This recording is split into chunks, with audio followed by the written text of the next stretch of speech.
नमस्कार। आज हम बात करने वाले हैं मानव स्वास्थ्य और रोग के बारे में। ये सिर्फ एक रिवीजन नहीं होने वाला, बल्कि हम ये समझेंगे कि हमारा शरीर एक कमाल के किले की तरह कैसे काम करता है और वो कौन से दुश्मन हैं जो इस किले पर हमला करते हैं। तो चलिए शुरू करते हैं। तो सवाल ये है कि हम आखिर स्वस्थ रहते कैसे हैं और जब हम बीमार पड़ते हैं तो हमारे शरीर के अंदर होता क्या है। ये पूरा अध्याय इसी गुत्थी को सुलझाएगा। हम देखेंगे कि हमारे शरीर के डिफेंस सिस्टम्स क्या हैं और कौन सी बीमारियां उन्हें चैलेंज करती हैं। तो चलिए इस सफर पर निकलते हैं। अच्छा, किसी भी बड़ी कहानी को समझने से पहले उसके मेन किरदारों को जानना जरूरी होता है ना? तो इस कहानी के दो मेन किरदार हैं, स्वास्थ्य और रोग। चलिए सबसे पहले यही समझते हैं कि साइंस की नज़र में इनका असली मतलब क्या है, क्योंकि अगर फाउंडेशन मजबूत होगी तभी तो आगे की कहानी समझ आएगी। पता है, हेल्थ को लेकर हमारी आज की जो समझ है वो हमेशा से ऐसी नहीं थी। बहुत पहले हिपोक्रेट्स और भारतीय आयुर्वेद ये मानते थे कि हमारा शरीर कुछ ह्यूमर्स यानी तरल पदार्थों के बैलेंस पर चलता है। अगर ये बैलेंस में है तो आप स्वस्थ हैं। जैसे उनका मानना था कि जिनके शरीर में काला पित्त ज्यादा है वो गर्म मिजाज के होते हैं और उन्हें बुखार भी आता है। मजेदार है ना? पर फिर आए विलियम हार्वे।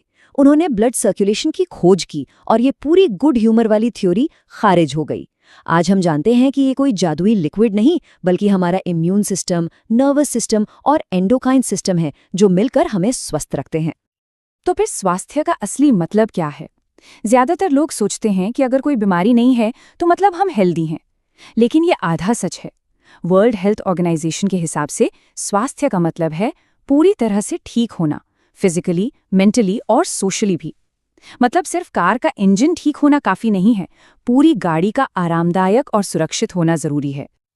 और रोग या डिजीज क्या है?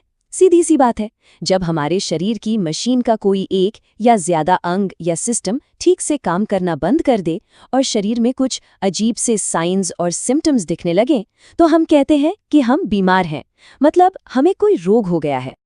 तो हमारी हेल्थ को कौन कौन सी चीजें अफेक्ट करती हैं? इसके तीन मेन फैक्टर्स हैं। पहला है जेनेटिक डिसऑर्डर्स, मतलब वो गड़बड़ियां जो हमें जन्म से ही मिलती हैं। दूसरा है इन्फेक्शंस जो बाहर से आते हैं। और तीसरा, जो शायद सबसे जरूरी है, वो है हमारी लाइफस्टाइल, मतलब हमारा खान पान, हमारी आदतें, ये सब। अब बीमारियों को हम मोटे तौर पर दो ग्रुप्स में बांट सकते हैं। एक है संक्रामक रोग या इन्फेक्शियस डिजीजेस, जो एक इंसान से दूसरे में आसानी से फैल जाते हैं, और दूसरे हैं असंक्रामक रोग यानी नॉन इन्फेक्शियस डिजीजेस, जो एक से दूसरे में नहीं फैलते। तो चलिए अब बात करते हैं इंसानों में होने वाली कुछ आम बीमारियों की। एक बात ध्यान रखिएगा, ये सेक्शन बोर्ड एग्जाम के लिए बहुत ज़्यादा इंपॉर्टेंट है। हम इसमें पैथोजन, सिम्टम्स और प्रिवेंशन सब कुछ डिटेल में देखेंगे। तो सबसे पहले शुरू करते हैं बैक्टीरिया से होने वाली बीमारियों से, और इसमें हमारा पहला टॉपिक है टाइफॉइड। ये एक ऐसी बीमारी है जिसका सीधा कनेक्शन हमारे खाने पीने से है। टाइफॉइड का जो विलन है वो एक बैक्टीरिया है, साल्मोनेला टाइफी। ये गंदे खाने और पानी के जरिए हमारे शरीर में घुसता है और छोटी आंत में पहुंच जाता है। इसके लक्षण क्या हैं? लगातार तेज बुखार जो 39 से 40 डिग्री सेल्सियस तक जा सकता है, कमजोरी, पेट में दर्द, कब्ज, सिर दर्द, ये सब इसके कॉमन लक्षण हैं। और यहाँ एक बहुत इंपॉर्टेंट पॉइंट है जो एग्जाम में पूछा ही जाता है। टाइफॉइड को कंफर्म करने के लिए जो टेस्ट होता है उसे विडॉल टेस्ट कहते हैं। और हाँ, टाइफॉइड मैरी की कहानी तो क्लासिक केस है। वो एक कुक थी और खुद बिना बीमार हुए सालों तक खाना बनाने के जरिए टाइफॉइड फैलाती रहीं। इससे पता चलता है कि कोई भी कैरियर हो सकता है। बैक्टीरिया से होने वाली हमारी अगली बीमारी है न्यूमोनिया। ये एक सीरियस बीमारी है जो सीधे हमारे रेस्पिरेटरी सिस्टम पर अटैक करती है। निमोनिया के लिए जिम्मेदार हैं स्ट्रेप्टोकोकस न्यूमोनी और हीमोफिलस इन्फ्लुएंजी जैसे बैक्टीरिया। ये करते क्या हैं? ये हमारे फेफड़ों के अंदर जो हवा की थैलियां होती हैं, जिन्हें हम एल्वियोलाई कहते हैं, उनको इन्फेक्ट कर देते हैं। अब सोचिए, इन थैलियों में हवा की जगह अगर फ्लूइड भर जाए तो क्या होगा? सांस लेने में जाहिर है बहुत दिक्कत होगी। इसके लक्षणों में बुखार, कंपी, खांसी और सिरदर्द शामिल हैं। और अगर केस सीरियस हो तो होठ और नाखूनों का रंग नीला भी पड़ सकता है। अब यहाँ एक कॉमन कंफ्यूजन होता है, उसे क्लियर कर लेते हैं। न्यूमोनिया और नॉर्मल सर्दी जुकाम में क्या फर्क है? तो याद रखिए, जुकाम सिर्फ हमारी नाक और रेस्पिरेटरी पैसेज को इन्फेक्ट करता है, फेफड़ों को नहीं। लेकिन न्यूमोनिया सीधे फेफड़ों पर, लंग्स पर अटैक करता है। ये बहुत बड़ा और ज़रूरी डिफरेंस है। चलिए अब बैक्टीरिया से आगे बढ़ते हैं और बात करते हैं एक प्रोटोजोआ से होने वाली बीमारी की। नाम सुनते ही सबके दिमाग में मच्छर की आवाज आने लगती है। जी हाँ, मलेरिया। पर एक मिनट, इसका असली विलेन मच्छर नहीं है। मच्छर तो सिर्फ कैरियर है। असली कल्प्रिट है एक प्रोटोजोआ जिसका नाम है प्लाज्मोडियम। मलेरिया का जो लाइफ साइकिल है ना, वो किसी थ्रिलर फिल्म से कम नहीं है। कहानी शुरू होती है जब एक इन्फेक्टेड फीमेल एनोफिलीज मच्छर किसी इंसान को काटता है। काटते ही वो अपनी लार से स्पोरोजोइड्स नाम की चीज हमारे खून में डाल देता है। ये स्पोरोजोइड सीधे हमारे लिवर में पहुंचते हैं और वहां चुपचाप अपनी संख्या बढ़ाते हैं। फिर जब इनकी पूरी आर्मी तैयार हो जाती है तो ये लिवर से निकलकर हमारे रेड ब्लड सेल्स यानी आरबीसीज पर हमला कर देते हैं। आरबीसी के अंदर ये फिर से मल्टीप्लाई करते हैं और आखिर में आरबीसी को फाड़कर बाहर निकल आते हैं। और यही आता है कहानी का सबसे बड़ा ट्विस्ट। जब ये आरबीसीज फटते हैं तो उनसे हीमोजोइन नाम का एक टॉक्सिक पदार्थ निकलता है, और यही हीमोजोइन है जो मलेरिया के क्लासिक सिम्टम्स के लिए जिम्मेदार है। वो कमकमी वाली ठंड लगना और हर 3-4 दिन पर तेज बुखार का आना। तो आरबीसी का फटना, हीमोजोइन का निकलना और बुखार आना, ये कनेक्शन एग्जाम के लिए सुपर इंपॉर्टेंट है। पर कहानी अभी खत्म नहीं हुई। इस साइकिल को पूरा होने के लिए एक और मच्छर की जरूरत होती है। जब कोई दूसरा नॉर्मल मच्छर उस इन्फेक्टेड इंसान को काटता है तो वो खून के साथ इन परजीवियों को भी अपने अंदर ले लेता है।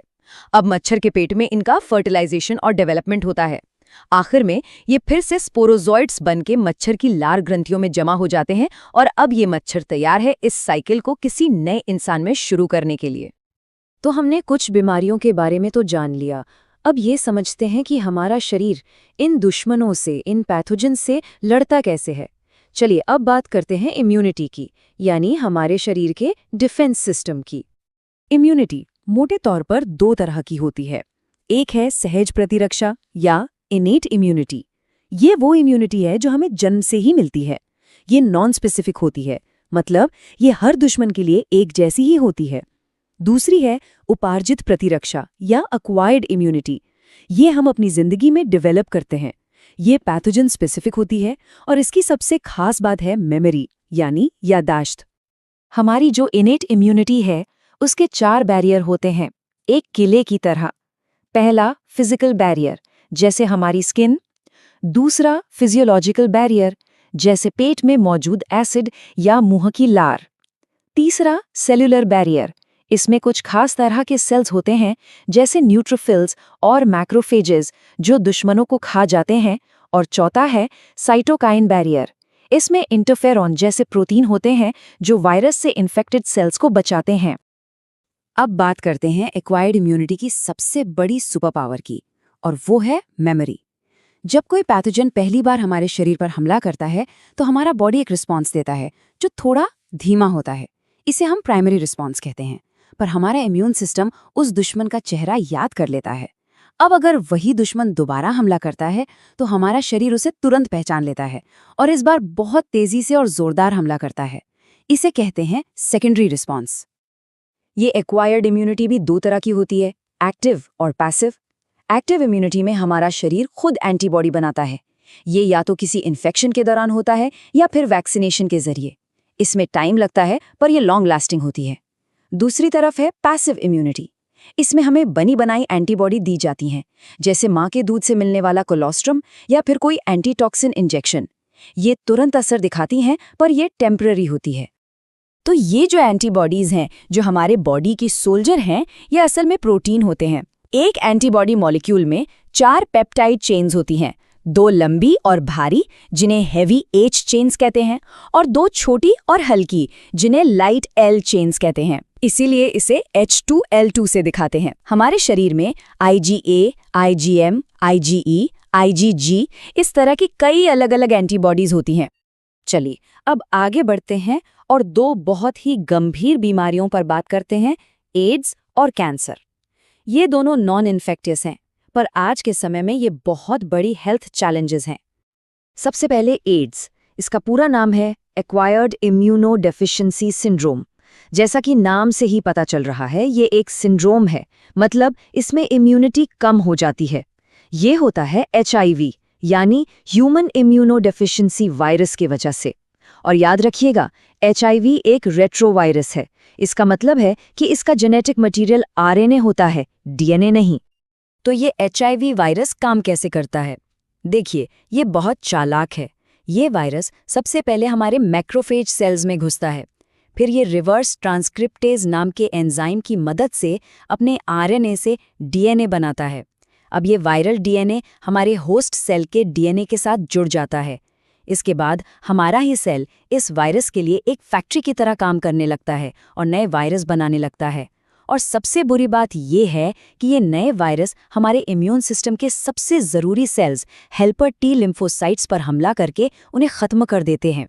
और जब ये T सेल्स कम होने लगते हैं तो हमारी पूरी इम्यूनिटी ही ढह जाती है। एक बात हमेशा याद रखनी चाहिए कि एड्स का कोई इलाज नहीं है, इसलिए रोकथाम ही सबसे अच्छा इलाज है। और इसकी डायग्नोसिस के लिए जो टेस्ट किया जाता है उसका नाम है ELISA। अब बात करते हैं कैंसर की। कैंसर का मतलब है अनकंट्रोल्ड सेल डिवीजन। देखिए, हमारी नॉर्मल सेल्स में एक प्रॉपर्टी होती है जिसे कहते हैं कॉन्टैक्ट इनहिबिशन। इसका मतलब है कि जब सेल्स एक दूसरे को टच करती हैं तो वो और बढ़ना बंद कर देती हैं। लेकिन कैंसर सेल्स वो इस नियम को तोड़ देती हैं। वो लगातार डिवाइड होती रहती हैं और एक के ऊपर एक ढेर बना लेती हैं। सेल्स के इसी ढेर को हम ट्यूमर कहते हैं। ये दो तरह के होते हैं, बिनाइन और मैलिग्नेंट। बिनाइन ट्यूमर अपनी जगह पर ही रहते हैं, फैलते नहीं हैं, लेकिन मैलिग्नेंट ट्यूमर खतरनाक होते हैं। ये आसपास के टिश्यूज पर हमला करते हैं और खून के जरिए शरीर के दूसरे हिस्सों में भी फैल जाते हैं। इसी फैलने की प्रॉपर्टी को मेटास्टेसिस कहते हैं और यही कैंसर की सबसे डरावनी बात है। तो कैंसर होता क्यों है? जिन एजेंट्स की वजह से कैंसर होता है उन्हें कार्सिनोजेन कहते हैं। ये फिजिकल हो सकते हैं जैसे X rays, gamma rays, UV rays. ये केमिकल हो सकते हैं जैसे तंबाकू के धुएं में मौजूद केमिकल्स, या फिर ये बायोलॉजिकल भी हो सकते हैं जैसे कुछ ऑन्कोजेनिक वायरस। और अब आते हैं हम अपने आखिरी टॉपिक पर, ड्रग्स और अल्कोहल का गलत इस्तेमाल। ये एक बहुत ही सीरियस इशू है, खासकर टीनेजर्स के लिए। ड्रग्स के 3 मेजर ग्रुप्स हैं। पहले हैं ओपियोइड्स, जैसे हेरोइन, जो एक डिप्रेसेंट है, मतलब ये बॉडी को स्लो डाउन कर देता है। दूसरे हैं कैनाबिनॉइड्स, जैसे चरस, गांजा, जो हमारे कार्डियोवैस्कुलर सिस्टम पर असर डालते हैं। और तीसरे हैं कोका एल्कलॉइड, जैसे कोकेन, जो एक स्टिम्युलेंट है, मतलब ये बॉडी को बहुत ज्यादा एक्टिव कर देता है। यहाँ 2 शब्द हैं, एडिक्शन और डिपेंडेंस।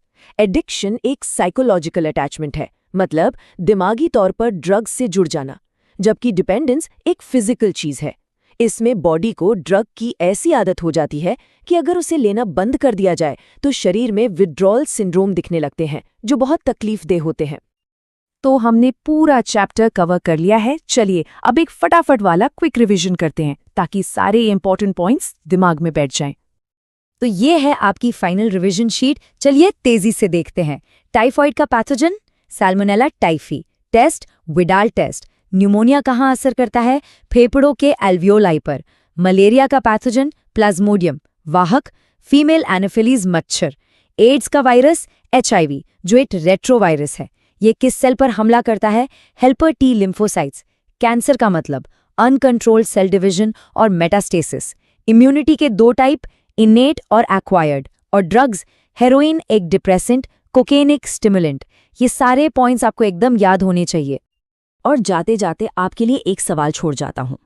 अब जब हम ये जान चुके हैं कि हमारा शरीर और हमारी आदतें हमारी सेहत को कैसे बनाती या बिगाड़ती हैं, तो सोचिए, कोई एक इंसान अपनी जिंदगी में वो सबसे पावरफुल एक चीज क्या कर सकता है जिससे उसकी हेल्थ सुधर जाए?